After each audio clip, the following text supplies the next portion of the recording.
நமக்கு முன்னாடி நமக்கு வேண்டிய ஒருத்தர் ஒரு கிளாஸில் நமக்கு பழச்சாறு கொண்டாந்து வைக்கிறாருன்னு வச்சுங்க. உடனே நாம் என்ன பண்ணுவோம்? எடுத்து கிடுகிடுன்னு சாப்பிட்ருவோம், அடுத்தவங்க யாரும் வர்றதுக்குள்ள. அதை விட்டுட்டு அதை கொண்டாந்து வச்சவர்கிட்டயே அதோட விலை என்ன அப்படி இப்படின்னு நான் கேட்டுக்கிட்டு இருப்போம். நாம் கேட்க மாட்டோம். ஆனால் காந்திஜி அப்படி கேட்டாராம். எப்போ தெரியுமா? 1935. அந்த வருஷம் மே மாசத்துல ஒரு நாள் காந்திஜி டெல்லியில் இருக்கிறார். அப்போ அவருக்கு 2 டம்ளர் மாம்பழச்சாறு கொண்டாந்து கொடுக்குறாங்க. அதை வாங்குறார். இதோட விலை என்ன அப்படின்னு கேட்டார் காந்திஜி. யாருக்கிட்ட கேட்டாருன்னா மனுபென் காந்தி கிட்ட கேட்குறார். அவங்க தான் கொண்டாந்து கொடுக்குறாங்க. காந்திஜிக்கு உதவி செய்யறதுக்காக அவர் கூடவே இருந்தவங்க அவங்ககிட்ட தான் கேட்குறாரு. காந்திஜி சும்மா வேடிக்கைக்காக இப்படி கேட்குறாருன்னு நினச்சிட்டாங்க அந்த அம்மா. அதுவும் இல்லாமல் அதோட விலையை கேட்டால் காந்திஜி நிச்சயமாக அதை சாப்பிட மாட்டார் அப்படிங்கிற பயம் வேற. அதனால் அந்த அம்மா பதில் எதுவும் சொல்லாமல் கம்முன்னு இருந்துட்டாங்க. கொஞ்ச நேரம் ஆச்சு. அந்த பழச்சாறு வச்ச இடத்துல அப்படியே இருக்குது. வச்ச இடத்துல வச்சபடியே இருக்குது. காந்திஜி அதை சாப்பிடவே இல்லை. மனுபென் காந்தி பார்த்தாங்க. மெதுவாக காந்திஜி கிட்ட போய் அதை சாப்பிடுங்களேன் அப்படின்னாங்க. பழச்சாறு விலை என்னன்னு கேட்டேன். அதுக்கு பதில் இல்லை. அது முதல் தப்பு. பதிலை எதிர்பார்த்திருந்தும் அதை பற்றி விசாரிக்கல. அது 2வது தப்பு. இப்படி 2 தப்புகளை பண்ணிவிட்டு என்கிட்ட வந்து இதை சாப்பிடுங்கன்னு சொன்னால் அது எப்படி அப்படின்னு கேட்டாராம் காந்திஜி. மனுபென் காந்தி என்ன சொல்றதுன்னு தெரியாமல் திகைச்சு போய் நின்றுக்கிட்டு இருந்தாங்க. காந்திஜி தொடர்ந்து சொன்னாராம். இப்போ என் முன்னாடி வச்சிருக்கிற இந்த பழச்சாறு விலை சுமாராக ஒரு ₹1/2 இருக்கும். அது அந்த காலத்து மதிப்பு. இந்த பழச்சாறு இல்லாமல் கூட என்னால் இருக்க முடியும். ஆனால் அவசியமான பொருள்களை வாங்கறதுக்கு கூட சக்தி இல்லாத மக்கள் இந்த நாட்டில் நிறைய பேர் இருக்கிறாங்க. அப்படி இருக்கிறப்போ எனக்கு என்னத்துக்கு இந்த விலை உயர்ந்த பானம்? இதை இப்போ நான் சாப்பிட்டா என் உடம்பு வேணும்னா ஆரோக்கியமாகலாம், ஆனால் என் மனசு அமைதி அடையாது. எனக்கு என்னுடைய உடல் ஆரோக்கியத்தை விட மன ஆரோக்கியம்தான் முக்கியம். அதனால் இதை நான் சாப்பிட மாட்டேன், எடுத்துகிட்டு போயிடு அப்படின்னாராம். அந்த சமயத்தில் ஒரு அகதி பொண்ணு 2 குழந்தைகளோட காந்திஜியை பார்க்கறதுக்காக வந்தது. வணக்கம் சொல்லிச்சு. காந்திஜி உடனே தனக்கு முன்னாடி இருந்த பழச்சாற்றை எடுத்து அந்த பொண்ணுகிட்டையும் குழந்தைகள்கிட்டையும் கொடுத்து சாப்பிட சொன்னார். அவங்க அதை வாங்கி ரொம்ப சந்தோஷத்தோடு சாப்பிட்டாங்களாம். அதை பார்த்த காந்திஜி முகத்தில் ஒரு புன்னகை, ஒரு பரவசம், ஒரு திருப்தி. அவர் மனசு நிறைஞ்சி இருந்தது. அப்போ அவர் சொன்னாராம், ஆண்டவன் எனக்கு எப்பவும் சரியான சமயத்தில் கை கொடுப்பாருங்கிறது அதுக்கு இதுதான் அத்தாட்சி. நான் ஒரு இக்கட்டான சூழ்நிலையில் இருக்கிறப்ப கூட கடவுளின் கருணையால் அந்த சூழ்நிலை என்னை பாதிக்கலை. என் கூட இவ்வளவு நாள் பழகியும் கூட இங்கே இருக்கிறவங்க எனக்கு அதிக விலையுள்ள பழரசத்தை கொடுத்தாங்க.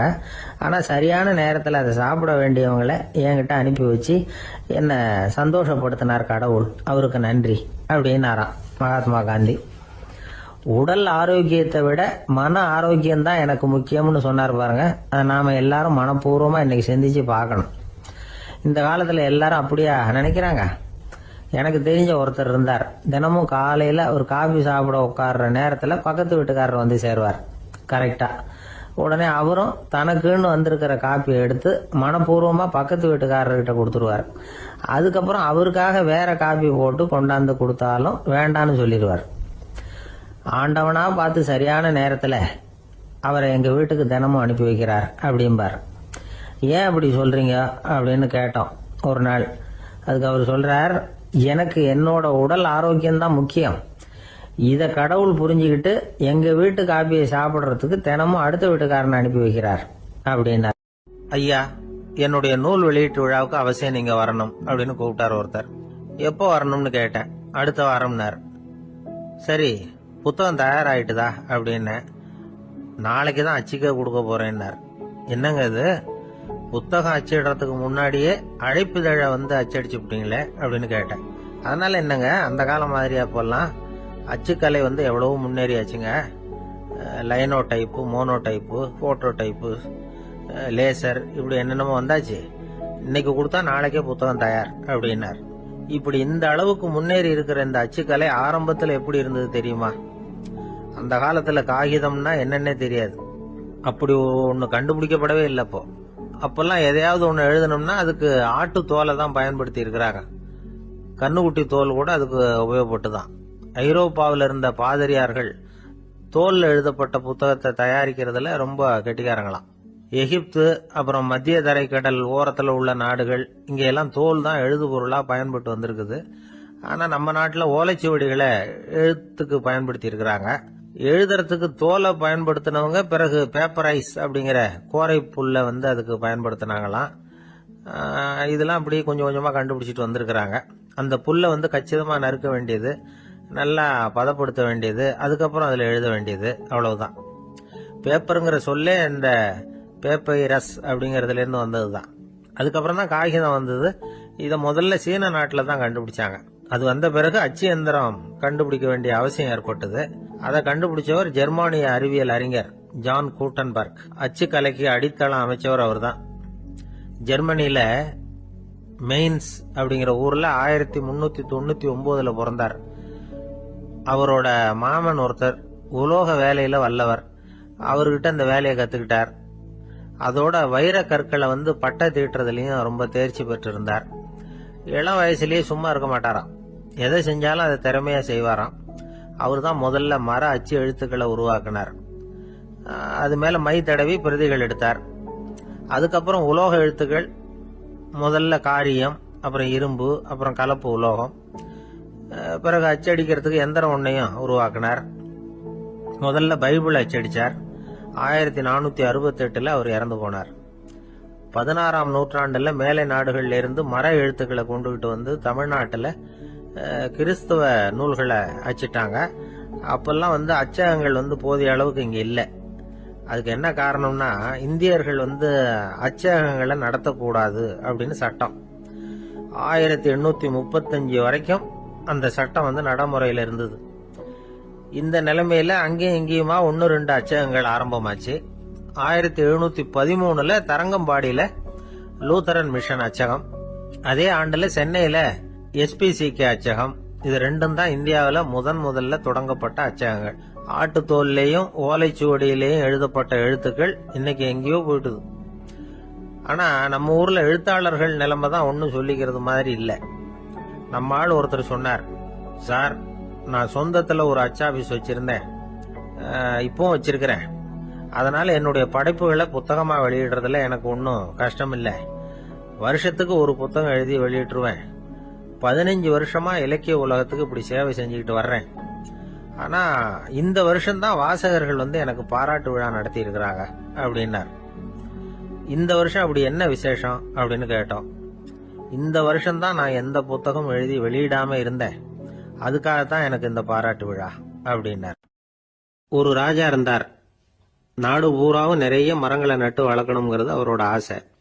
தானே அதுக்கு முன்மாதிரியா இருக்கணும்னு நினைச்சார். அரண்மனையை சுத்தி மரங்களை நட்டு வளர்த்தார். இத பார்த்துட்டு ஜனங்களும் அவங்கவுங்க வீட்டை சுத்தி மரக்கன்றுகளை நட்டு வளர்த்தாங்க. கொஞ்ச காலத்துல ஊரு பூரா பசுமையா மாறிச்சு. எல்லாருக்கும் சந்தோஷமா இருந்தது. இது ஒரு பக்கம் இருக்கட்டும். இப்ப நான் சொல்ல போற கதை வேற. அதாவது அந்த ராஜா ஒரு நாள் தன்னுடைய அரண்மனைய சுத்தி இருக்கிற விதவிதமான மரங்களை எல்லாம் போய் பார்த்தார். எப்படி இருக்கிறீங்க அப்படின்னு ஒவ்வொரு மரத்துக்கிட்டையும் விசாரிச்சாராம். எந்த மரமும் சந்தோஷமா இருக்கிறதா தெரியல. அதுக்கும் மனசுல ஒரு குறை. முதல்ல ஆலமரத்துக்கிட்ட போனார். அது சொல்லிச்சு, மண்ணா நான் நல்லா பெருசா வளர்ந்துருக்கிறேன், அடர்த்தியா இருக்கிறேன், கிளையெல்லாம் 4 பக்கமும் நல்லா படர்ந்துதான் இருக்குது, இருந்தாலும் எந்த பிரயோஜனமும் இருக்கிறதா தெரியல எனக்கு. என்னுடைய பழம்லாம் ரொம்ப சின்னதா இருக்குது, என் கண்ணுக்கு சரியா புறப்பட மாட்டேங்குது. நான் இருக்கிற சைஸுக்கு என்னுடைய கிளையில இருக்கிற பழம்லாம் எவ்வளவு பெருசா இருக்கணும், அது இத்தனூண்டு இருக்கிறது எனக்கு பெரிய அவமானமா இருக்கு. இப்படி இங்க நின்றுகிட்டு இருக்கிறதே ரொம்ப கூச்சமா இருக்கு. ஒரு நல்ல புயல் வந்ததுன்னா பேசாம சாஞ்சு விடலாமான்னு பாக்குறேன் அப்படின்னு புலம்புது ஆலமரம். சரி இருக்கட்டும்னு நினைச்சுக்கிட்டு ராஜா அடுத்தபடியா ஒரு அத்தி மரத்துக்கிட்ட போனார். அதுவும் புலம்ப ஆரம்பிச்சுட்டுது. நான் கூட பெரிய மரம் தான், இல்ல இலையெல்லாம் அழகா தான் இருக்குது, பழம் அழகா இருக்குது, இருந்தாலும் உள்ள விஷயம் இல்லையே. அத்தி பழத்தை புட்டு பார்த்தா அத்தனையும் சொத்த அப்படின்னு பழமொழியே உண்டாயிட்டுத. இப்படி ஒரு கெட்ட பேரோட நான் இருக்கணுமா அப்படின்னு புலம்புது அது. சரி இது இருக்கட்டும் அப்படின்னு சொல்லி அடுத்தபடியா வேப்ப மரத்துக்கிட்ட போனார். அது தன்னுடைய வேதனையை வெளியிட்டது. எனக்கு எவ்வளவோ மருத்துவ குணங்கள்லாம் இருக்கிறதா சொல்லிக்கிறாங்க, இருந்தாலும் என்ன பிரயோஜனம், என்னுடைய பழத்தை மனிதர்கள் யாரும் விரும்பி சாப்பிடுறது இல்லையே அப்படின்னுது. ராஜா அடுத்தாப்புல இருந்து ஒரு பனை மரத்துக்கிட்ட போனார். நான் நல்லா உயரமா தான் வளர்ந்துருக்கிறேன், மற்ற மரங்கள்லாம் என்னை வந்து அண்ணாந்து தான் பார்க்கணும், இருந்தாலும் என்கிட்ட நிழலுக்காக யாரும் வந்து ஒதுங்கறது இல்லையே அப்படின்னது. என்ன இது எல்லா மரமும் இப்படி திருப்தி இல்லாம இருந்துகிட்டு இருக்குதே அப்படின்னு நினைச்சுக்கிட்டே ராஜா அடுத்தபடியா அங்க இருந்த ஒரு பைன் மரத்துக்கிட்ட போனார். அழகா உயரமா பசுமையா தான் இருந்தது, ஆனா பழமோ பூவோ கிடையாது. அதை நினைச்சு அது வருத்தப்பட்டுக்கிட்டு இருக்குது. ஓக் மரம் அது ஒன்று நின்றுட்டு இருந்தது. அது என்ன சொல்லிச்சுன்னா, இலையுதிர் காலத்துல என் மேல இருக்கிற எல்லா இலைகளும் உதிர்ந்து போடுது, முடி கொட்டின மனிதர்கள் மாதிரி மொட்டையா நான் நிக்க வேண்டி இருக்குது, என்ன வாழ்க்கை இது அப்படின்னு சொல்லி அழுத்துக்கிட்டது. சரி புளிய மரம் என்ன சொல்லுது பாப்போம்னு அதுகிட்ட போனா, என்னுடைய நிழல்ல யாருமே தங்க மாட்டாங்க, உடம்புக்கு சூடுன்னு ஒதுங்கி போயிடுவாங்க, அடிமரத்தை பாத்தீங்கன்னா பட்டையெல்லாம் உறிஞ்சி பாக்குறதுக்கே கேவலமா இருப்பேன் அப்படின்னுது அது. முருங்கை மரம் என்ன சொல்லிச்சு தெரியுமா, என்னுடைய இலை காயெல்லாம் சாப்பிட்றவங்களுக்கு சத்து கொடுக்கறது வாசம் தான், ஆனா என் உடம்புல சத்தே கிடையாது, கொஞ்சம் வேகமா காத்து அடிச்சதுன்னா முறிஞ்சு விழுந்துடுறேன், என்ன வாழ்க்கை இது அப்படின்னு சொல்லி அது வருத்தப்பட்டது. ராஜா யோசனை பண்ணார், என்ன இது மரங்கள் வந்து பூமியின் வரங்கள்னு சொல்றோம், மழை பெய்யறதுக்கு அதுதான் காரணம், பூமி செழிப்பா இருக்கிறதுக்கும் அதுதான் காரணம், வீடு கட்டுறதுக்கு மரம், நாற்காலி செய்ய உபயோகப்படுத்துறதுக்கும் அதுதான் உபயோகப்படுது, மனுஷனுக்கு வேண்டிய ஆகாரங்களையும் கொடுக்குது, இப்படியெல்லாம் இருந்தும் எல்லா மரமும் நிம்மதி இல்லாம இருந்துகிட்டு இருக்குதே அப்படின்னு நினைச்சார். அப்போ அங்க இருந்த ஒரு மகிழ மரம் அவர் கண்ணுல பட்டது. அந்த மரம் மட்டும் கொஞ்சம் நிம்மதியா மகிழ்ச்சியா இருக்கிறது மாதிரி தெரிஞ்சுது. உடனே ராஜா அதுகிட்ட போனார். உனக்கு மனசுல எதுவும் குறை இல்லையான்னு கேட்டார். இல்ல, நான் சந்தோஷமா தான் இருக்கேன்னு அந்த மகிழ மரம். அப்படியான்னு ஆச்சரியமா கேட்டார் ராஜா. ஆமா மன்னா, இந்த இடத்துல நீங்க ஒரு முருங்கை மரத்தையோ வேப்ப மரத்தையோ கூட நட்டிருக்கலாம், ஆனா இந்த இடத்துல நடுறதுக்கு என்ன தேர்ந்தெடுத்திருக்கிறீங்க, அதுவே எனக்கு பெருமை, அதுவே எனக்கு திருப்தி அப்படின்னு தான் மகிழ மரம். மகிழ மரம் சாதாரணமா தான் இருக்கும், இளம் மஞ்சள் நிறத்துல பூக்கள், அது காய்ந்தும் மனம் வீசும். மகிழ மரம் மாதிரி மன திருப்தியோட வாழறதுக்கு நாம கத்துக்கணுமா. நாம இந்த உலகத்துல ஒரு நாயாவோ நரியாவோ கூட பிறந்திருக்கலாம், மனுஷனா பிறந்திருக்கிறோம், அதுவே பெருமை தானே. இந்த நிறைவு தான் மகிழ்ச்சியின் ரகசியம். ஒரு பையன் அப்பா கிட்ட போய், அப்பா நீங்க இந்த உலகத்துல ஒரு மனுஷனா பிறந்தது என்னோட அதிர்ஷ்டம் நானா. ஏண்டா அப்படி சொல்றேன்னு இருக்காரு அப்பா. நீங்க ஒரு கரடியா பிறந்திருந்தா இந்நேரம் நானும் ஒரு கரடி குட்டியா தானே இருந்திருப்பேன் அப்படின்னு நானா பையன். இந்த உலகத்துல நாம நல்லபடியா இருக்கணும்னா அதுக்கு முக்கியமா தேவைப்படுறது ரெண்டு, ஒன்னு செல்வம், இன்னொன்னு அறிவு. சரி, இது ரெண்டுல சிறந்தது எது அப்படின்னு ஒரு கேள்வி கேட்டா என்ன பதில் சொல்றது? இதே கேள்விய ஹஸ்ரத் அலி அவர்கள் கிட்ட கேட்டாங்களாம். அவர் ஒரு பெரிய அறிஞர். கேள்வி கேட்டவங்களும் சாதாரண ஆட்கள் இல்லை, இவங்களும் அறிஞர்கள். ஒரு நாள் ஹஸ்ரத் அலி அவர்கள்கிட்ட 10 அறிஞர்கள் வந்தாங்களாம். ஐயா, நாங்க 10 பேரும் உங்ககிட்ட ஒரே கேள்வியை தான் கேட்க வந்திருக்கிறோம், ஆனா எங்க 10 பேருக்கும் நீங்க தனித்தனியா பதில் சொல்ல முடியுமா அப்படின்னு கேட்டிருக்காங்க. அதாவது அவங்க ஒரே கேள்விக்கு இவர்கிட்ட இருந்து 10 விதமான பதில் எதிர்பார்க்கறாங்க. சரி கேளுங்க, என்ன கேள்வி அப்படின்னாரு அவர். அப்பதான் அவங்க கேட்டாங்களாம், செல்வம் அறிவு இது ரெண்டுல சிறந்தது எது, இதுதான் கேள்வி. ஹஸ்ரத் அலி என்ன பண்ணார் தெரியுமா, அவங்கள ஒவ்வொருத்தரா கூப்பிட்டார், ஒவ்வொரு விதமான பதில சொல்லி அனுப்புனார். முதல்ல ஒருத்தரை கூப்பிட்டார், சொன்னார், அறிவுங்கிறது தீர்க்க தரிசிகள், ஞானிகள், மகான்கள் இவங்களோட பரம்பரை சொத்து, ஆனா செல்வம்ங்கிறது கொடுங்கோலரின் ஆயுதம், அதனால அறிவு தான் சிறந்தது அப்படின்னார். 2வது ஆளை கூப்பிட்டார், உங்ககிட்ட செல்வம் இருந்தா நீங்க தான் அதை காப்பாற்றணும், ஆனா அறிவு வந்து உங்களை எப்பவும் காப்பாற்றும், ஆகவே அறிவு தான் சிறந்தது அப்படின்னார். 3வது ஆளை கூப்பிட்டார், செல்வந்தனுக்கு எப்போதும் விரோதிகள் அதிகம், ஆனா அறிஞனுக்கு நண்பர்கள் அதிகம், அதனால அறிவு தான் சிறந்ததுன்னார். அடுத்தவரை கூப்பிட்டார், செல்வம் அடுத்தவங்களுக்கு கொடுக்க கொடுக்க குறையும், ஆனா கல்விங்கிறது அதிகரிச்சுக்கிட்டே வரும், கொடுக்கறதுனால குறையாது, அதனால அறிவு தான் சிறந்ததுன்னார். இன்னொருத்தரை கூப்பிட்டார், அறிவுள்ளவன் எப்பவும் வந்து அதை அடுத்தவங்களுக்கு வாரி வழங்கிக்கிட்டே இருப்பான், அதனால அவங்ககிட்ட தாராளத்தன்மை இருக்கும், ஆனா செல்வந்தன் கிட்ட கஞ்சத்தனம் தான் இருக்கும், அதனால அறிவு தான் சிறந்ததுன்னார். 6வது நபரை கூப்பிட்டார், செல்வத்தை வந்து கள்வர்கள் திருடிட்டு போக முடியும், ஆனா அறிவை வந்து அப்படி திருடிட்டு போக முடியாது அப்படின்னார். 7வது நபரை கூப்பிட்டார், செல்வம் வந்து கால ஓட்டத்துல அழிஞ்சிரும், ஆனா அறிவை வந்து கால ஓட்டம் ஒன்றும் பண்ண முடியாது, ஆகவே அறிவே சிறந்ததுன்னார்.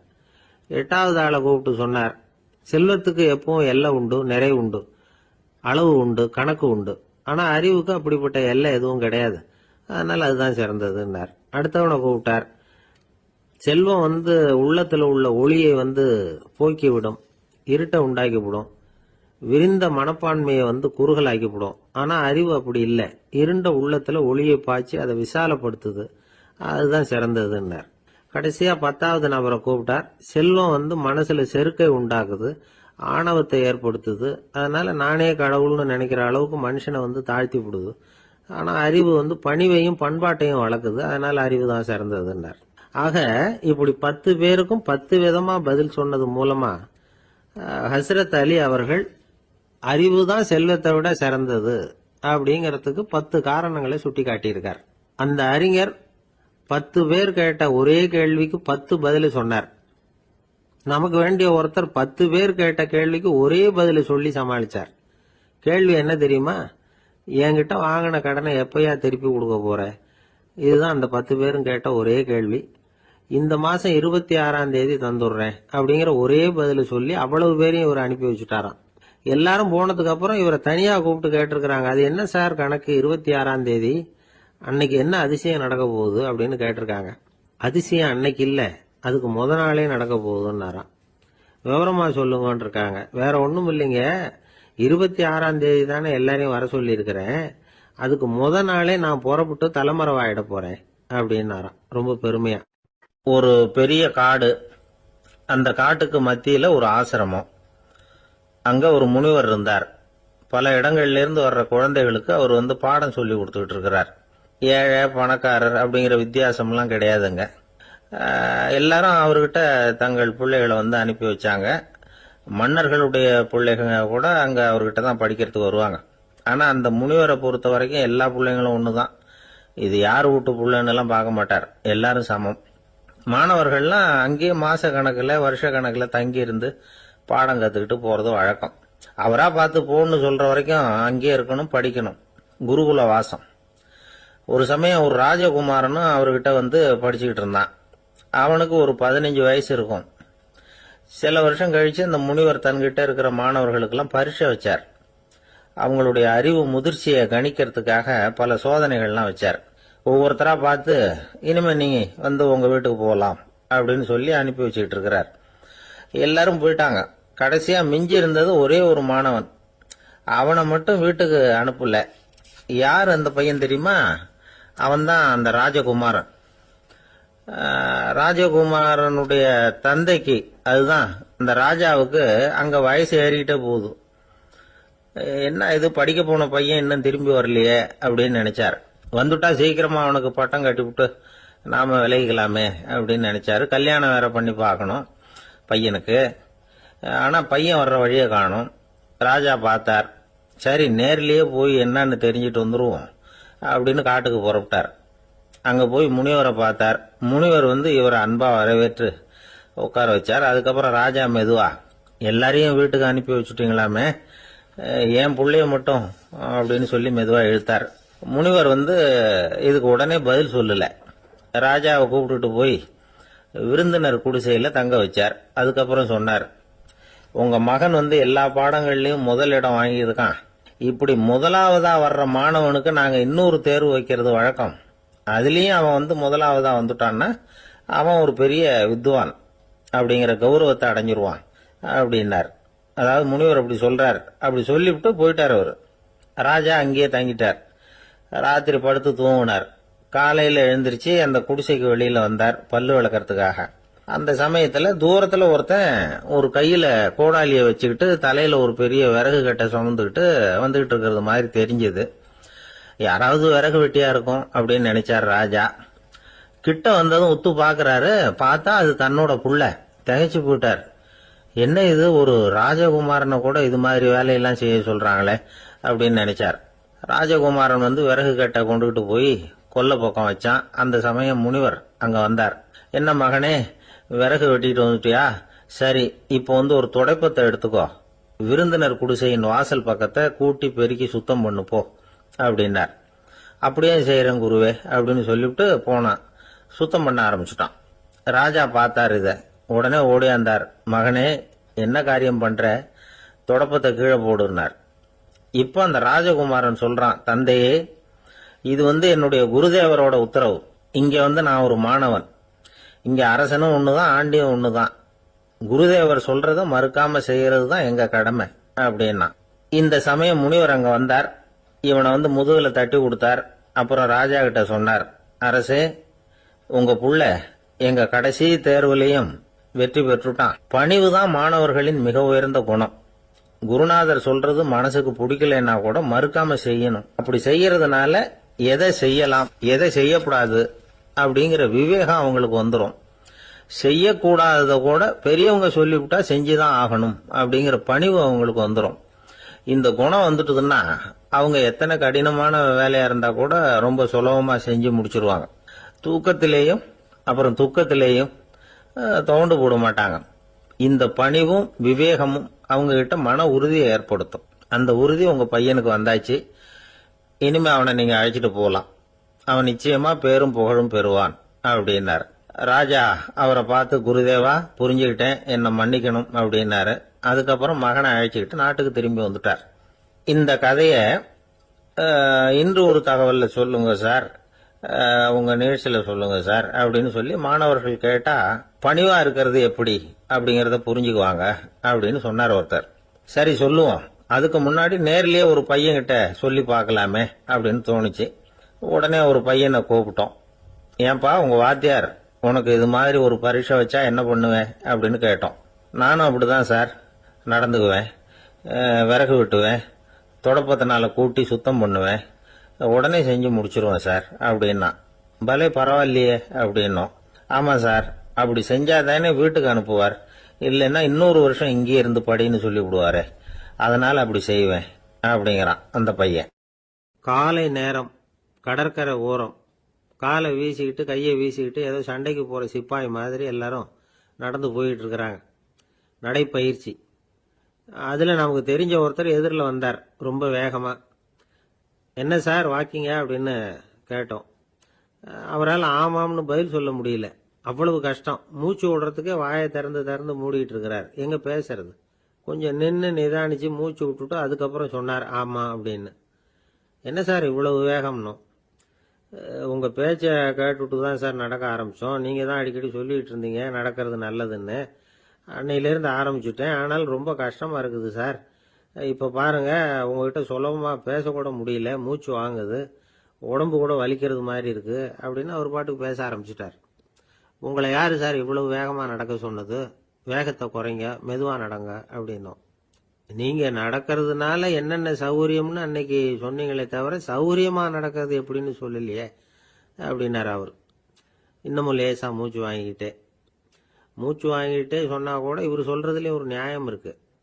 அதனால இந்த நடைப்பயிற்சி பண்றவங்க கவனிக்க வேண்டிய சில முக்கியமான குறிப்புகள் இருக்கு. அது என்னென்னங்கிறத அவங்க தெரிஞ்சுக்கணும். அது தெரிஞ்சு வச்சுக்கிறது நல்லது. இதெல்லாம் மருத்துவ நிபுணர்கள் சொல்ற குறிப்புகள். அவங்க என்ன சொல்றாங்க தெரியுமா? உங்க வயசு 40க்கு மேலையா?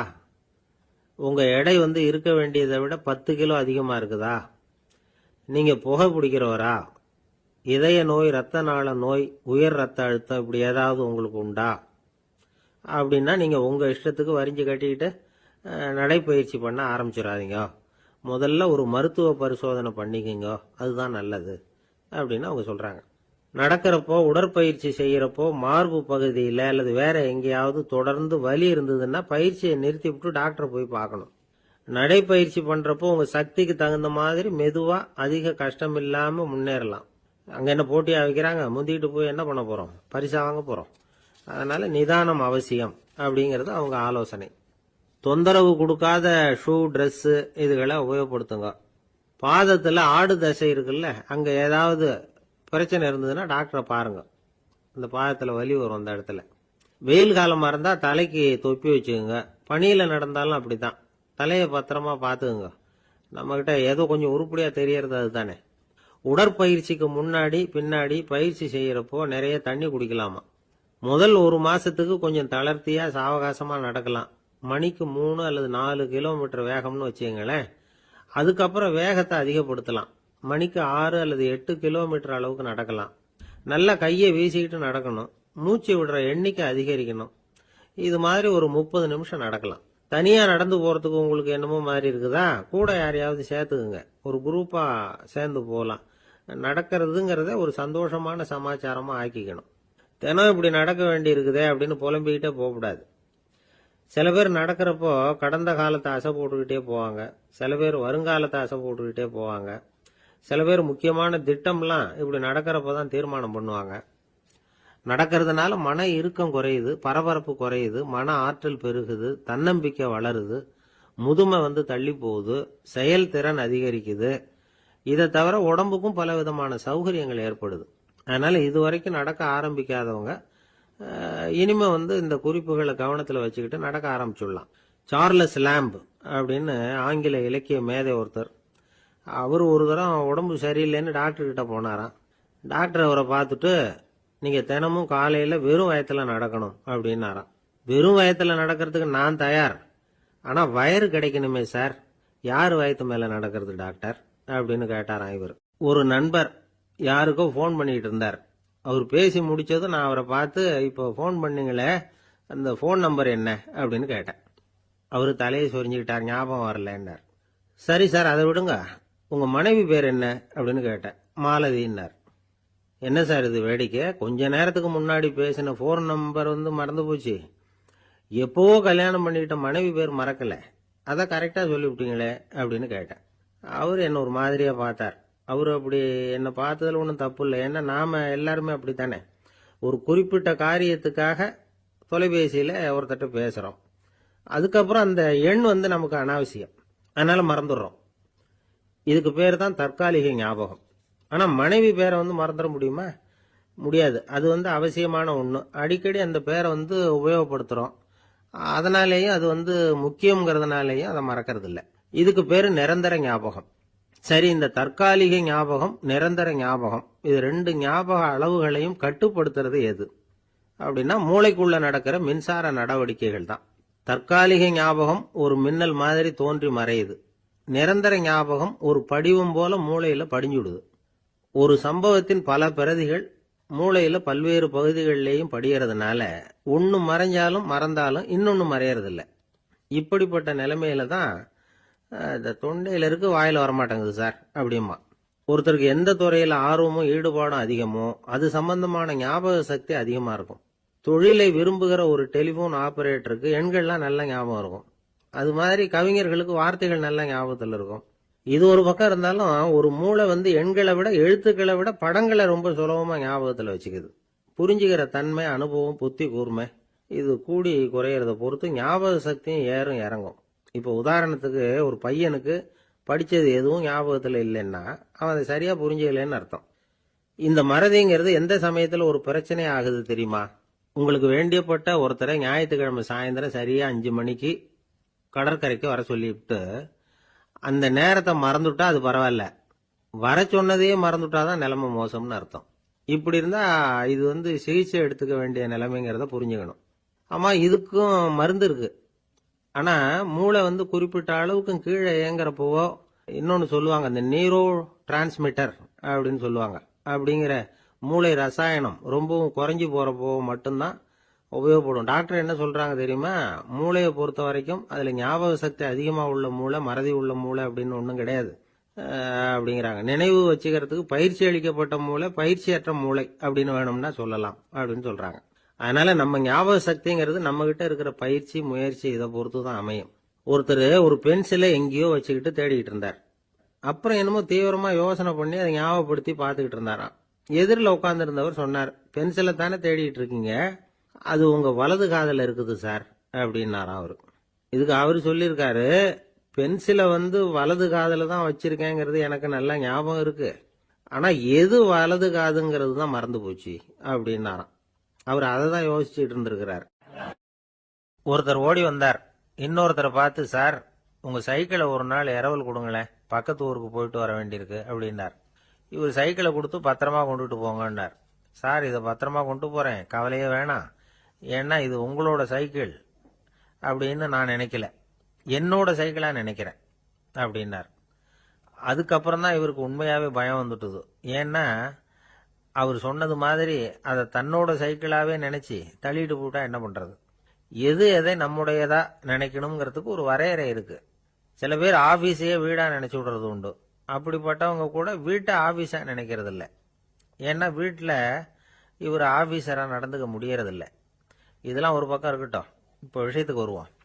பொறியியல் மேதை டாக்டர் விஸ்வேஸ்வரய்யா இருந்தார் இல்லையா, பாரத ரத்னா விருதெல்லாம் கொடுத்தாங்களே. ஆபீஸ் வேலை வேற, சொந்த வேலை வேற அப்படிங்கிறதுக்கு ஒரு உதாரணமா இருந்தவர் அவர். மைசூர் மகாராஜா கிட்ட திவானா இருந்தார். அவர் ஒரு நாள் அரசாங்க வேலை காரணமா வெளியூர் போயிருந்தார். ஹாசன்கிற ஊருக்கு பக்கத்துல ஒரு பயண மாளிகை, அங்க தங்கிவிட்டார். ராத்திரி அங்க தங்கி இருந்துட்டு விடிஞ்சதும் ஊருக்கு திரும்புறதாக திட்டம். ராத்திரி தூங்கறதுக்கு ரொம்ப நேரம் ஆயிட்டுது. ரொம்ப நேரம் வரைக்கும் அரசாங்க சம்பந்தப்பட்ட வேலைகளையே பார்த்துக்கிட்டு இருக்கிறார். அரசாங்க ஃபைல்கள் நிறைய இருந்தது. அதையெல்லாம் ஒவ்வொன்றா எடுத்தார், படிச்சு பார்த்தார், பரிசீலனை பண்ணார். அதில் எழுத வேண்டியதை எழுதினார், கையெழுத்து போட்டார். ஒரு வழியாக அந்த வேலையெல்லாம் முடிஞ்சுது. அதுக்கப்புறம் என்ன பண்ணார்னா, தன்னுடைய சூட்கேஸை திறந்தார். அதிலிருந்து 2 மெழுகுவத்தியை எடுத்து கொளுத்தி வச்சார். அந்த பயண மாளிகையில் அது வரைக்கும் எரிஞ்சுக்கிட்டு இருந்த மின்சார விளக்குகளை அணைச்சுட்டார். அதுக்கு பிறகு அந்த மெழுகுவத்தி வெளிச்சத்தில் சில புத்தகங்களை தொடர்ந்து படிக்க ஆரம்பிச்சிட்டார்.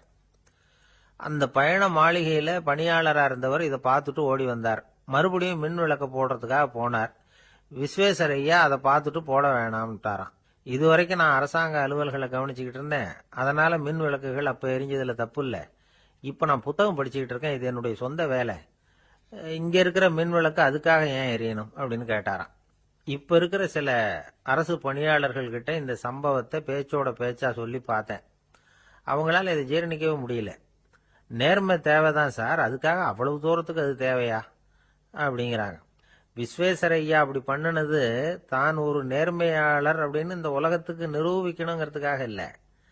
தான் அப்படி நடந்து காட்டினா தன்னை சுத்தி இருக்கிறவங்களும் அதை கேள்விப்படுறவங்களும் முடிஞ்ச அளவுக்கு பொது வாழ்க்கையில அரசு பணியில நேர்மையை கடைபிடிக்க முயற்சி பண்ணலாமே அப்படிங்கிறதுக்காகத்தான்.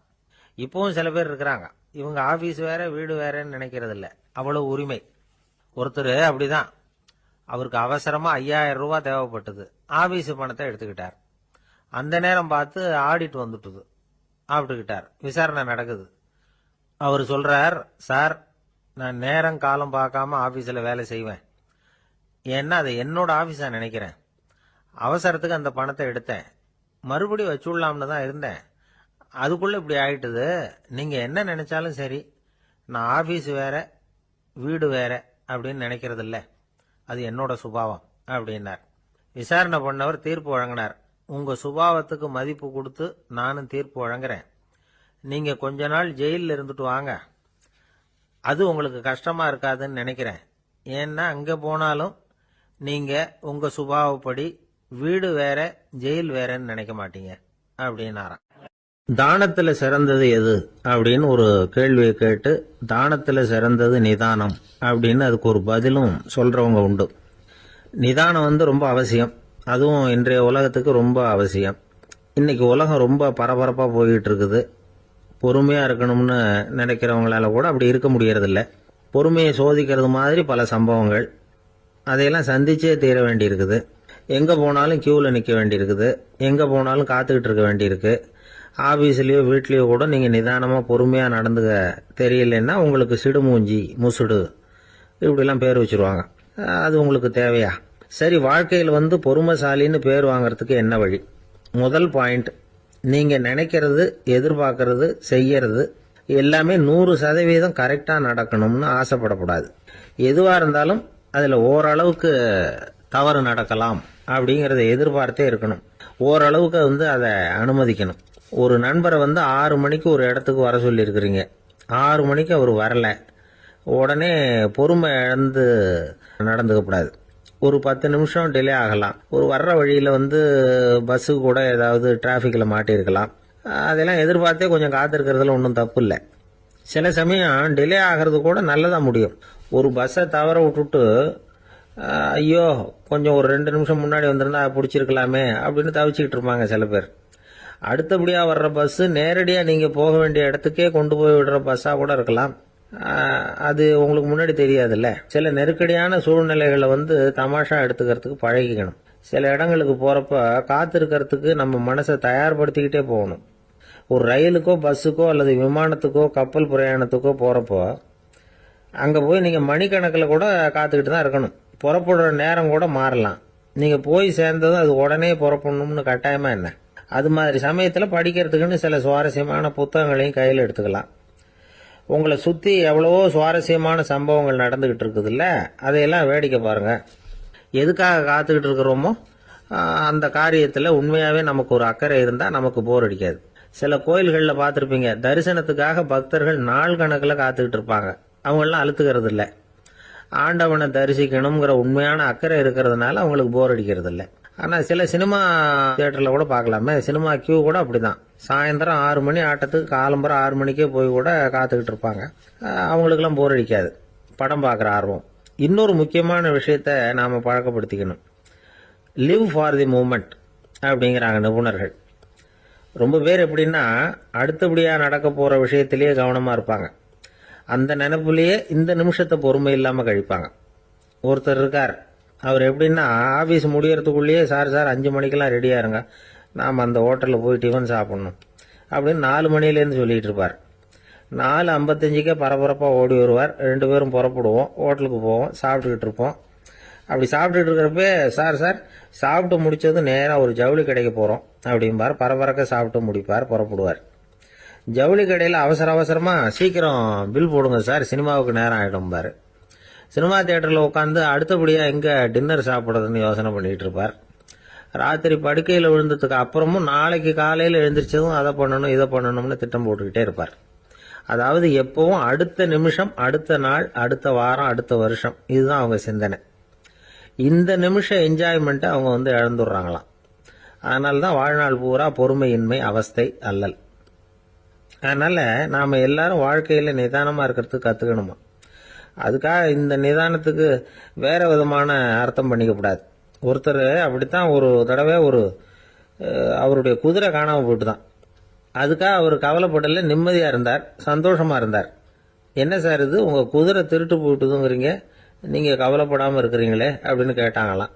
அதுக்கு அவர் சொல்லியிருக்கார், நல்ல வேலை சார், கட்டியிருந்த குதிரை காணாமல் போயிருக்குது.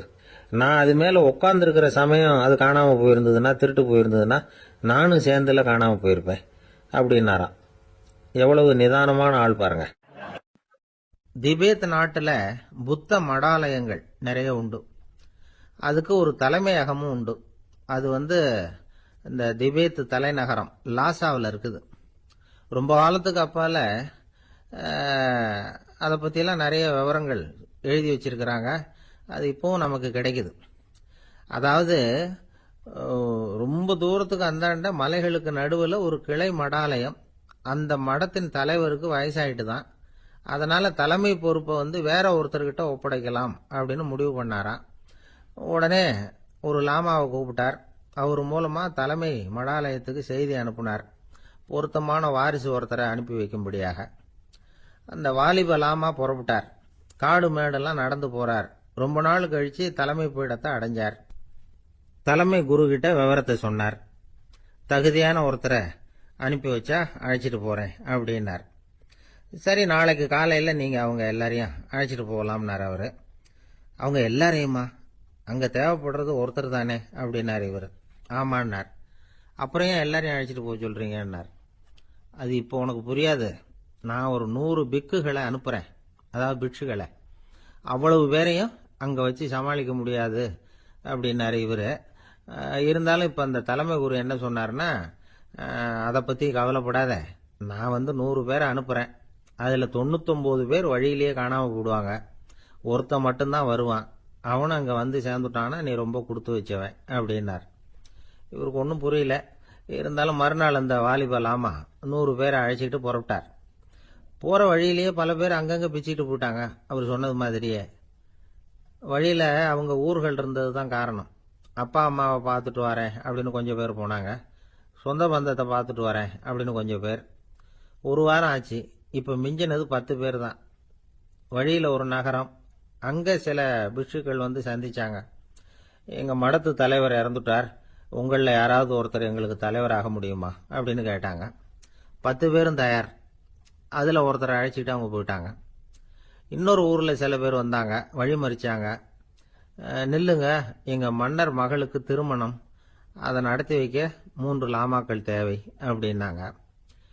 இப்படி கொஞ்சம் கொஞ்சமா எல்லாரும் காலி. கடைசியில 2 பேரும் மிஞ்சினாங்க. அங்க ஒரு இளம்பெண் எதிரில் வந்தா. எங்க அப்பா வேட்டைக்கு போயிருக்கிறாரு, இன்னும் திரும்பி வரல. வீட்டில் வேற யாரும் இல்லை, தனியா இருக்க பயமா இருக்கு, யாராவது ஒருத்தர் எனக்கு துணையா இருக்கணும் அப்படின்னு கேட்டுக்கிட்டா. எங்க 2 பேர்ல நீயே ஒருத்தரை தேர்ந்தெடுத்துக்கோ, இல்லைன்னா எங்களுக்குள்ள சண்டை வந்துடும் அப்படின்னாங்க. இப்ப மிஞ்சினவர் ஒருத்தர். அவருக்கும் ஒரு சோதனை வந்தது. ஒரு தர்க்கவாதி எதிரில் வந்தான். உன்னோட வாதம் பண்ணணும்னா. இவனோட வாதம் பண்றேன், அது முடிய ரொம்ப காலம் ஆகலாம். தர்க்கத்துல நான் ஜெயிச்சா அங்க வரேன், இல்லைன்னா இவருடைய சீடன் ஆயிடுவேன் அப்படின்னாரு அவரு. கடைசியா அழைக்க வந்த வாலிபலாமா மட்டும் வெறும் கையோட திரும்பி போனார்.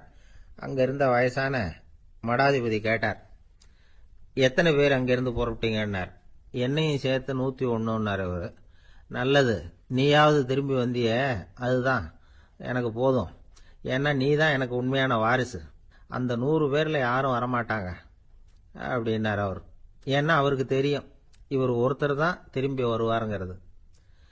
திபேத்தில் ஒரு பழங்கால பழமொழி உண்டாம், 100 பேர் செல்லலாம், எப்பொழுதாவது ஒருவன் அபூர்வமாக அடைய வேண்டிய இடத்தை அடைவான். இதுதான் அந்த பழமொழி. ஒரு உன்னதமான இலக்கை அடையணும்னா அது அவ்வளவு சுலபமான காரியம் இல்லை. இந்த காலத்து மடாலயம் ஒண்ணு, அதுல ஒரு தலைவர், அவருக்கு வயசாயிட்டுது, தனக்கு ஒரு வாரிசை நியமிக்கணும் அப்படின்னு ஆசைப்பட்டார்.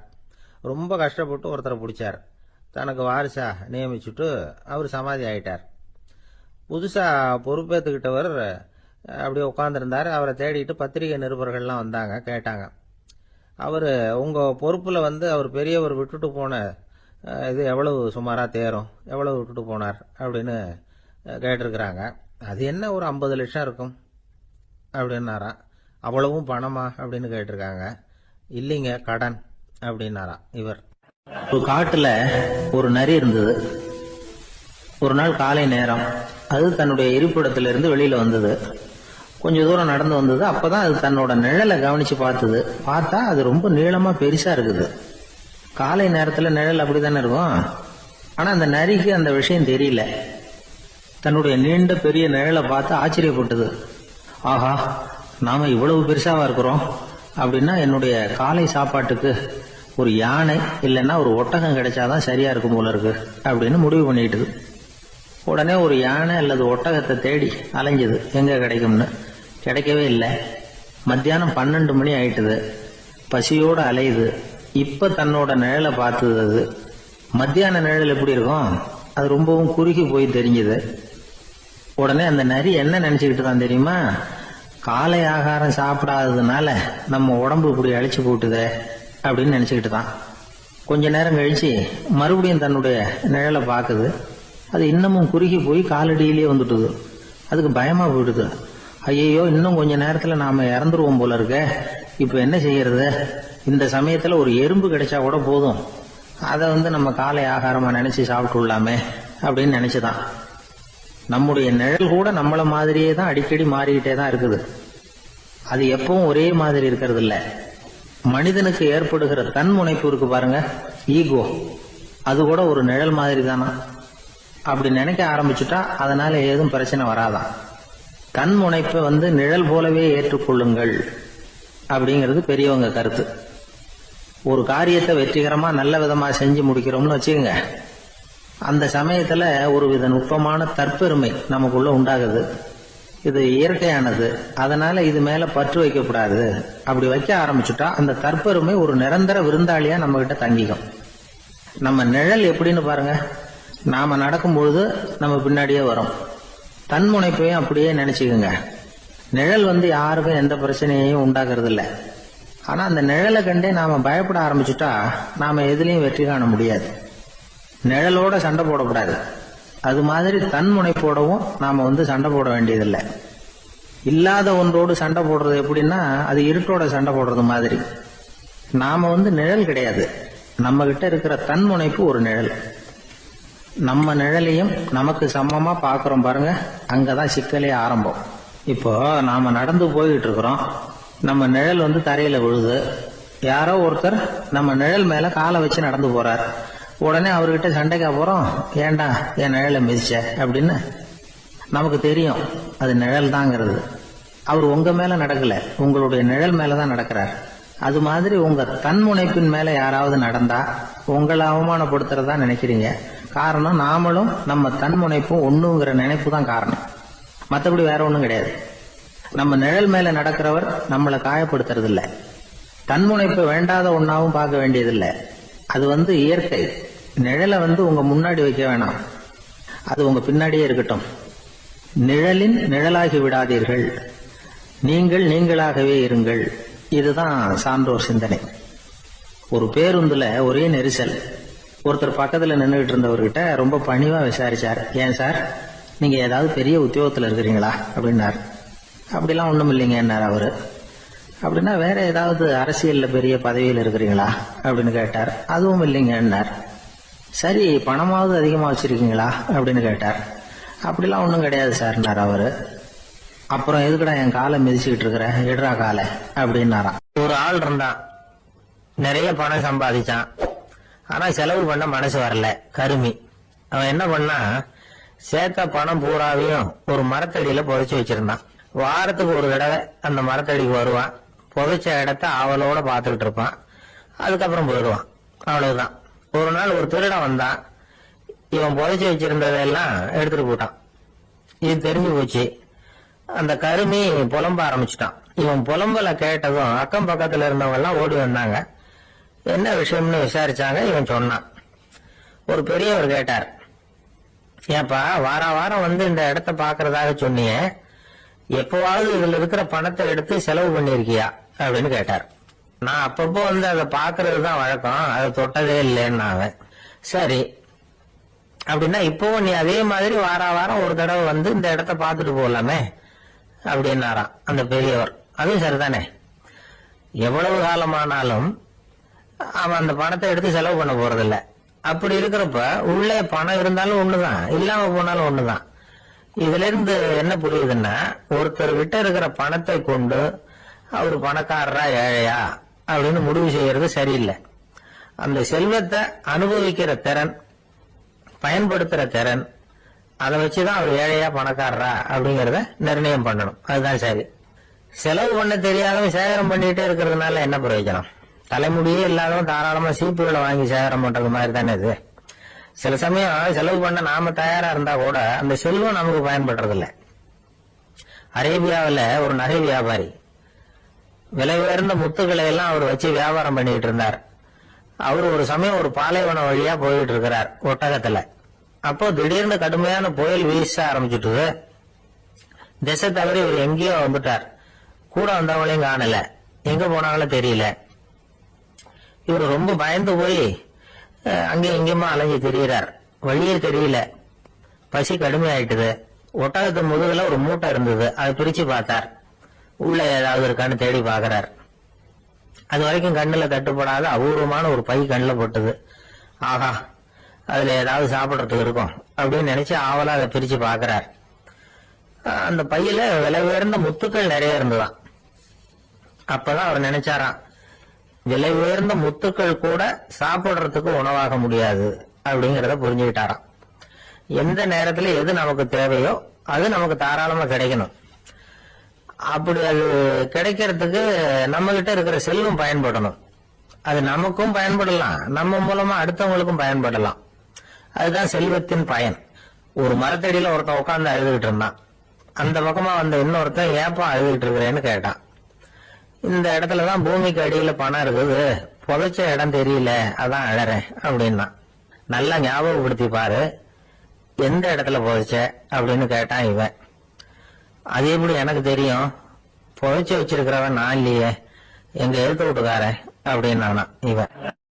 ஒரு பெரியவர்கிட்ட பேசிக்கிட்டு இருந்தேன். அவரு என்கிட்ட ஒரு கேள்வி கேட்டார். திருடர்கள் எத்தனை வகை தெரியுமா உனக்கு அப்படின்னார். இதுதான் அவர் கேட்ட கேள்வி. எதுக்காக என்ன பார்த்து அந்த கேள்வி கேட்டாரு தெரியல. இருந்தாலும் நான் அவருக்கு பதில் சொன்னேன். திருடர்கள்ல எத்தனையோ வகை உண்டுங்க. கார் திருடன், சைக்கிள் திருடன், முகமூடி திருடன், எப்படி சொல்லிட்டு போலாம்.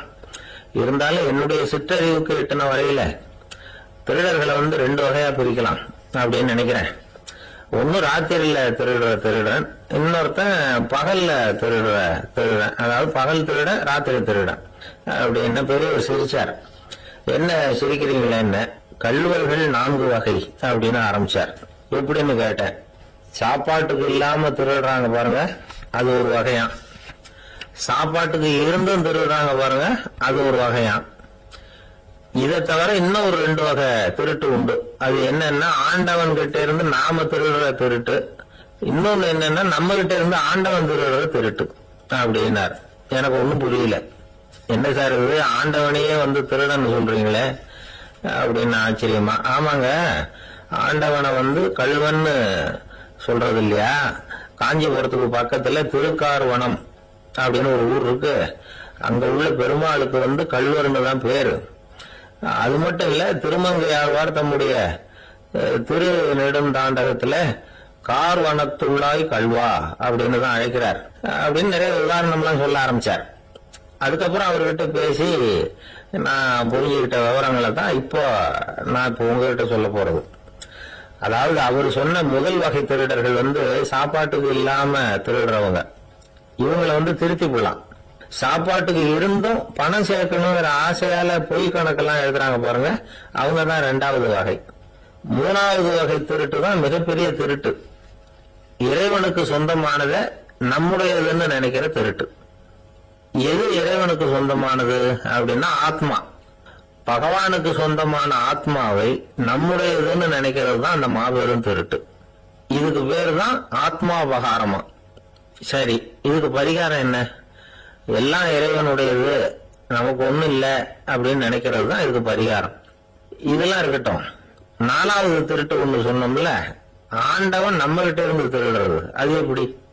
ஆண்டவனை வந்து கள்வன்னு சொல்றாங்க, அது சரி. அவர் என்னத்தை திருடினார்? இப்போ இன்னொருத்தருக்கு சொந்தமான ஒன்னை எடுத்து வச்சுக்கிறது தான் கள்ளத்தனம். ஆனா ஆண்டவன் எடுத்துக்கிட்டோம்னா இருக்கிறது எல்லாமே அவனுக்கு சொந்தம். அப்படி இருக்கிறப்போ அவரை எப்படி கள்வன்னு சொல்றது? இது என்ன புரியாம இருக்குது அப்படின்னு சொல்லி பார்த்தா அதுக்கும் விளக்கம் சொல்றாங்க அவங்க. அதாவது ஆண்டவனுக்கு வந்து உருவமே கிடையாது, அருவமா இருக்கிறவன், அதாவது உருவம் இல்லாம இருக்கிறவன். அப்படி உள்ள பகவான் வந்து நம்மள மாதிரி உருவத்துல இருக்கிறான். நம்மள மாதிரியே கைய காலு மூக்கெல்லாம் இருக்குது ஆண்டவனுக்கு. இந்த உருவம் நம்ம கிட்ட இருந்து திருடினது தானே. அவன் வந்து தன்னுடைய உண்மையான திருமேனியை வந்து நமக்கு காட்டாம, அதாவது தரிசனம் கொடுக்காம இருக்கிறது கள்ளத்தனம் தானே. அதனாலதான் இதுவும் ஒரு பெரிய திருட்டு, இருக்கிறதுலயே மிகப்பெரிய திருட்டு அப்படிங்கிறார். என்கிட்ட இருந்த பேசிட்டு இருந்தாரு, இந்த விஷயம்லாம் சொல்லிட்டு இருந்தாரு அந்த பெரியவர். அதாவது திருட்டை வந்து ஆன்மீக நோகத்துல அவர் பாக்குறார். நம்ம பார்வையில இதை விட அபூர்வமான திருட்டுலாம் இங்க உண்டு.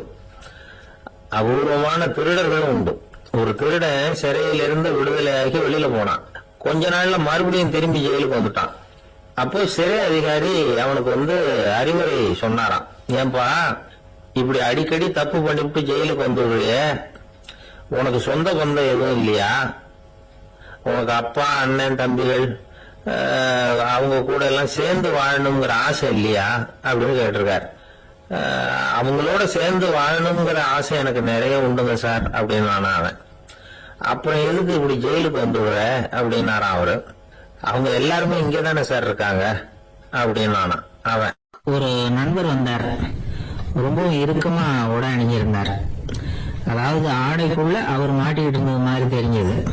ஏன் துணி குறைச்சலா எடுத்துட்டீங்களா அப்படின்னு கேட்டோம். இல்லைங்க, எனக்கு எப்பவுமே இறுக்கமா உடை அணியறது தான் பிடிக்கும் அப்படின்னாரு. ஒருத்தர் எப்படி உடை அணிகிறார் அப்படிங்கறத வச்சு அந்த ஆள் எப்படிப்பட்டவர் அப்படிங்கறத கண்டுபிடிச்சிடலாம். உடை அணிகிற விதம் ஒருத்தருடைய மனநிலையை வெளிப்படுத்துதான். இப்ப இறுக்கமான உடை அணிகிறவங்க பொதுவா மன நிம்மதி இல்லாதவங்களா இருப்பாங்களாம், கோபக்காரங்களா இருப்பாங்களாம். ரொம்ப தொலைதொலைப்பா ஆடை அணிகிறவங்க இருக்கிறாங்கல்ல, அவங்க எல்லாம் அமைதியான ஆளா இருப்பாங்களாம், சாந்தமா இருப்பாங்களாம். இவங்க எல்லாம் போராடுறதுக்கு சரியா வரமாட்டாங்களாம். இப்படி ஒரு கணிப்பு இருக்குது. அதனாலதான் போர் வீரர்களுக்கு எல்லாம் இறுக்கமான உடையை தான் கொடுக்கறது வழக்கம். ஆனா சன்னியாசிகளை பாருங்க, அவங்களுக்கு எல்லாம் ரொம்ப தொலை உடைகள் தான். அவங்கெல்லாம் வந்து டைட் பேண்ட் போட்டுட்டு நிக்க மாட்டாங்க சன்னியாசிகள்லாம். அதே மாதிரி சன்னியாசிகள்லாம் காவியோடைய தேர்ந்தெடுக்கிறதுக்கும் காரணம் உண்டு. பல ஆண்டுகள் சோதனை செஞ்சு பார்த்துட்டு தான் சன்னியாசத்துக்கு காவி தான் சரி அப்படின்னு முடிவு பண்ணியிருக்கிறாங்க. இப்ப பௌதீக விஞ்ஞானப்படியும் அதுதான் சரி. அதாவது சூரிய ஒளியில வந்து 7 வண்ணங்கள் உண்டு. ஒரு பொருள் மேல அது விழும்போது அந்த பொருள் நமக்கு சிவப்பா தெரிஞ்சதுன்னா அந்த பொருள் வந்து சிவப்பை தவிர மற்ற எல்லா நிற கதிர்களையும் உள்வாங்கிக்கிட்டு சிவப்பு நிறத்தை மட்டும் வெளியில விடுது. அதாவது விலைக்கு விடுது. அதனாலதான் அந்த பொருள் வந்து சிவப்பா தெரியுது. உடல் ஆரோக்கியத்துக்கு ஓரளவு சிவப்பு தேவைப்படுது. அதனாலதான் காவி உடை அணிஞ்சா சூரிய ஒளி ஓரளவு சிவப்பு விலைக்குப்படும். அதாவது சிவப்பின் பலனும் கிடைக்கும், இந்த சிவப்பின் கெடுதலும் இல்லை அப்படின்னு யோசனை பண்ணாங்க. காவி வந்து உதய வேளையின் நிறம். கீழ் வானத்துல கதிர் உதிக்கிற வேளையில முதல் ஒளி தோன்றுகிற நேரத்துல காவி நிறம் தான் கசியும். தியானம் செய்யறப்ப முதல்ல காணக்கூடிய ஒளி காவி நிறம் தான். தியானத்தின் உச்ச நிலையின் நிறம் நீலம். தியானம் வந்து காவி நிறத்துல ஆரம்பமாகி நீல நிறத்துல நிறைவடைகிறது அப்படிங்கிறார் ஓஷோ. நீலம் வந்து தியான சிகரம், காவி வந்து தியான ஆரம்ப குறியீடு, ஒரு சன்னியாசியின் ஆரம்ப தரிசனம் அப்படிங்கிறார் அவர். ஒருத்தர் நாள் பூரா காவி உடைய அணிஞ்சிருந்தா அந்த நிறம் வந்து அவருக்கு வந்து தியானத்தை பற்றிய நினைவை வந்து ஊட்டிக்கிட்டே இருக்கும். இப்படியே வந்து ஆடைக்கும் தியானத்துக்கும் இடையில ஒரு தொடர் ஏற்படுது. ஒரு துறவியின் உள்ளார்ந்த பண்பா அது மாறுது. கடை வீதியில ஒரு பொருள் வாங்க போறோம், அது மறந்துடக்கூடாதுங்கிறதுக்காக ஞாபகம் முடிச்சு போட்டுக்கிறோம். அந்த முடிச்சுக்கும் பொருளுக்கும் தொடர்பு இல்லை. ஆனா கடை வீதிக்கு போன உடனே அந்த முடிச்சு வந்து அந்த பொருளை ஞாபகப்படுத்துது. அதாவது அந்த முடிச்சு வந்து ஒரு தொடர்பு அம்சமா அமையுது. அது மாதிரிதான் காவி உடையும். ஒரு துறவி வந்து நடக்கும்போது, சாப்பிடும்போது, குளிக்கும் பொழுது அவருடைய காவி உடை அவருக்கு வந்து ஞாபகப்படுத்திக்கிட்டே இருக்கும். அது ஒரு நிலைப்படுத்தப்பட்ட நினைவாக ஞாபகம் முடிச்சாக மாறிடுது. காவி ஆடை இல்லைன்னா ஒருத்தரால துறவியாக முடியாதுன்னு அர்த்தம் இல்லை. அதே நேரத்துல காவி ஆடையால ஒன்னும் பிரயோஜனம் இல்லை, அதுல ஒன்னும் அர்த்தம் இல்லை அப்படின்னு சொல்லிட முடியாது. இதுதான் உண்மை. இவ்வளவு தூரம் காவி ஆடையை பத்தி சொல்றதுனால எல்லாரும் சன்னியாசியா போடுவோம் அப்படின்னு நாம சொல்றதாக யாரும் நினைச்சிடக்கூடாது. மனசுக்கும் நிறத்துக்கும் உள்ள சம்பந்தத்தை தெரிஞ்சுக்கிறதுக்காக தான் இவ்வளவு. நமக்கு தெரிஞ்ச நண்பர் ஒருத்தர் இருக்கிறார், ஆபீஸ்ல வேலை பார்க்கிறவர். ஒவ்வொரு மாசமும் 20ஆம் தேதிக்கு பிறகு அவர் போய் பாத்தீங்கன்னா காவி உடை அணிஞ்சுக்கிட்டு, கண்ணை மூடிக்கிட்டு, கை ரெண்டையும் விரிச்சு வச்சுக்கிட்டு தியானத்திலேயே உட்காந்துருப்பாரு. ஏன் இப்படி பண்றீங்கன்னு கேட்டேன். அதாவது 20ஆம் தேதிக்கு பிறகு என் கையில ஒரு பைசா கூட கிடையாது, ஒரு சன்னியாசி லெவல்ல இருக்கிறேன், என்கிட்ட எதுவும் செலவுக்கு கேட்காத அப்படின்னு என் மனைவிக்கு நான் சூக்கா உணர்த்துறதுக்காக அப்படி உட்காந்துருப்பேன் அப்படின்னு விளக்கம் கொடுக்கிறார் அவர். ஒரு சிகை அலங்கார கூடம், ரொம்ப சுறுசுறுப்பா எல்லாரும் வேலை செஞ்சுட்டு இருக்கிறாங்க. முடி வெட்டிக்க வந்திருக்கிறவங்க நிறைய பேர், எல்லாரும் வரிசையா உட்காந்துருக்கிறாங்க. அந்த சமயத்துல திடீர்னு கதவை திறந்துகிட்டு ஒருத்தர் உள்ள வர்றார். அவரு ஒரு பெரிய மனிதர், அவரும் முடி வெட்டிக்கிறதுக்காக தான் உள்ள வந்திருக்கிறார். அவரை பார்த்த உடனே எங்க வரிசையில உட்காந்துருந்தவங்க எல்லாரும் எழுந்திரிச்சு அவர்கிட்ட வந்துட்டாங்க. அவரை சுத்தி நின்றுட்டாங்க. எப்படி இருக்கிறீங்க, நல்லா இருக்கீங்களா அப்படின்னு விசாரிக்க ஆரம்பிச்சுட்டாங்க. எல்லாம் முடிஞ்சதும் வந்தவர் கேட்டார், வரிசையில கடைசியா இருக்கிறவர் யார் அப்படின்னு கேட்டார். ஏன்னு கேட்டாங்க. நான் அதுக்கு அடுத்தபடியா உட்காரணும், அதுக்காக தான் கேட்கிறேன் அப்படின்னார். உடனே அங்க இருந்தவங்க எல்லாம் என்ன சொன்னாங்க தெரியுமா, நீங்க வந்து வரிசையில காத்திருக்க கூடாது, நீங்க அரசாங்கத்தின் தலைவர், உங்களுக்கு நேரம் முக்கியம், அதனால நீங்க முன்னாடி போங்க அப்படின்னு சொன்னாங்க. ஆனா அதை அவர் கேட்கல. தோழர்களே, உங்களுடைய கருத்துக்கு ரொம்ப நன்றி, எல்லாரும் வரிசையா தான் வரணும், அதுதான் முறை, வரிசையில வரணுங்கிற நடைமுறையை நானும் பின்பற்ற விரும்புறேன், நாம எல்லாரும் சமமானவர்கள் அப்படின்னார். இப்படி சொல்லிட்டு வரிசையில கடைசியா இருந்த ஒரு நாற்காலியில போய் உட்கார்ந்துகிட்டார். தன் சட்டை பையில இருந்த ஒரு செய்தித்தாளை எடுத்தார், படிக்க ஆரம்பிச்சிட்டார். ஆனா அங்க இருந்தவங்களால இதை வந்து பாத்துக்கிட்டு சும்மா இருக்க முடியல. ஒருத்தர் எழுந்திரிச்சு வந்தார். ஐயா, இப்ப என்னுடைய முறை வந்திருக்குது, நான் தான் போக வேண்டிய முறை, உங்களை இங்க காத்திருக்க வைக்கிறத விட ஒரு 5 ஆண்டுகளுக்கு கூட நான் வந்து முடிவெட்டிக்காம இருந்துட முடியும் அப்படின்னார். அவர் மறுபடியும் சொன்னார், ஐயா, நீங்க வந்து வரிசை முறையை தாண்டி போக விருப்பப்படல, சரி, ஆனா என்னுடைய முறையை வந்து மாத்தி கொடுக்கறதுக்கு எனக்கு வந்து முழு உரிமை இருக்குது. இதுக்கு பதிலா உங்களுடைய கடைசி இடத்தை நான் எடுத்துக்கிறேன், இதை நீங்க மறுக்க முடியாதுன்னார். அங்க இருந்த மத்தவங்களும் இதை ஒரு மனசா வற்புறுத்த ஆரம்பிச்சுட்டாங்க. அந்த பெரிய மனிதர் பார்த்தார், சரின்னு கடைசியா ஒத்துக்கிட்டார். அவர் யார் தெரியுமா, அவர் தான் மாவீரர் லெனின். ரஷ்யாவில கிரெம்ளின் சிகை அலங்கார கூடத்துலதான் இது நடந்தது. எல்லாரும் இந்நாட்டு மன்னர்கள்னு வாயளவுல பேசுறதுல என்ன பிரயோஜனம், நாம எல்லாரும் சமங்கிறது நடைமுறையில கடைபிடிச்சு காட்டினவங்க கொஞ்சம் பேர் தான். அவங்கள ஒருத்தர் தான் லெனின். வரிசையில நின்று வர்றதுங்கிறது ஒரு சிறந்த பண்பு, உயர்ந்த பண்பு. இன்னைக்கு பல இடங்கள்ல அது நமக்கு தேவைப்படுது. ஒரு ரேஷன் கடைவாசல், கடை திறக்கிறதுக்கு முன்னாடியே எல்லாரும் வந்து வரிசையில நின்றுட்டாங்க. கடைசியா வந்த ஒருத்தர் கியூல முன்னாடி போறதுக்கு முயற்சி பண்றாரு. ஏற்கனவே நின்றுட்டு இருக்கிறவங்க அவரை முன்னாடி போறதுக்கு விட மாட்டேங்கிறாங்க. கடைசியா போய் நில்லையா அப்படின்னு எல்லாரும் கத்துறாங்க. அதான் அவர் காதுல வாங்கல, முண்டி அடிச்சுட்டு முன்னாடி போறதுக்கே முயற்சி பண்ணிட்டு இருக்கிறார். எல்லாரும் சேர்ந்து அவரை வலுக்கட்டாயமா இழுத்து கொண்டாந்து பின்னாடி கொண்டு போய் நிறுத்திவிட்டாங்க. நிறுத்திவிட்டு சொன்னாங்க, இத பாருப்பா, நாங்க இருக்கிற வரைக்கும் நீங்க முன்னாடி போய் எதையும் வாங்க முடியாது, தெரிஞ்சுக்கோ அப்படின்னாங்க. இப்போ அந்த ஆளு சொன்னாராம், நான் இங்க